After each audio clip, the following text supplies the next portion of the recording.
Ito si ano, si Jan. Hello! Ay, hello sir. Magandang gabi po. Uy, si ano to, Jangga. Kamusta ka na? Ito po sir, nandito po sa tabi ng kalsada, naghihintay po ng biyaya. Ako may Oh. biyaya po. May biyaya.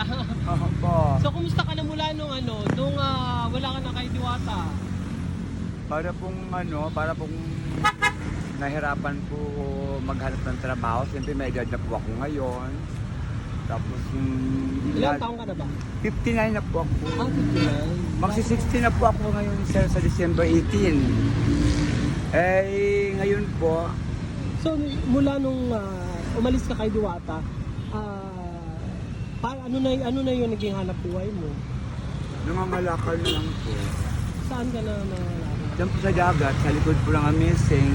So, magkano yung kinikita mo dati kay Diwata at yung pangangalakal mo? Kung Mas ito lamang parang- po ka Ma'am Diwata po. So, bakit ka umalis doon?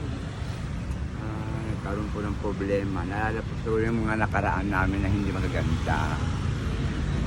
Damay lang po din ako doon. Tapos yung mga iba, yun ang gumawa sa kanya ng hindi maganda. Baka daw makakasabwat daw kami. Yun ba ay pinagsisihan mo ba? Opo. I mean, ano ba, yung parang ikinalungkot mo talaga yung pagkawala mo doon. Likan ko po talaga.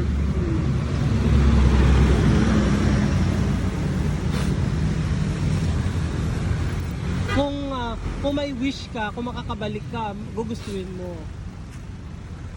Kung may second chance. Sana po. Pero hindi po natin magagawa kasi ayaw na niya. Pero sinubukan mo bang i-approach siya? Isang beses po. Tapos, ano sabi? Pinagsakan po ko ng pinto. Binagsakan ka ng pintuan. Opo. Okay. Pati yung kasamahan mo. Lahat kami. Ilan ba kayo lahat na nawala na doon? 15.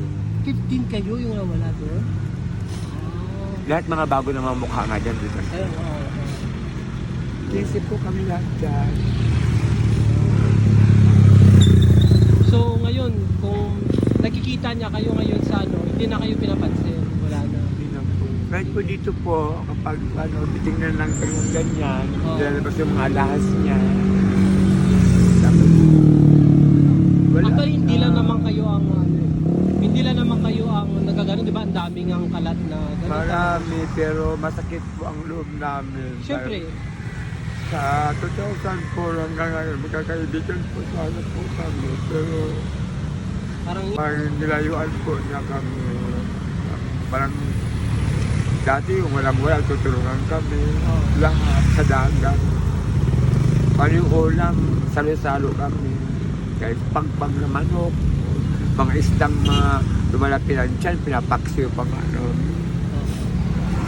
Tapos ngayon, nakahiga na sa kama, may 1 milyon na, may kotse na. Sana naman, ang hiniling namin, hindi kami humingi ng tulong. Kung sa baga, yung huwag sa magbabago, yung pumasok sa yung ugali niya, sana ganun pa rin sana siya.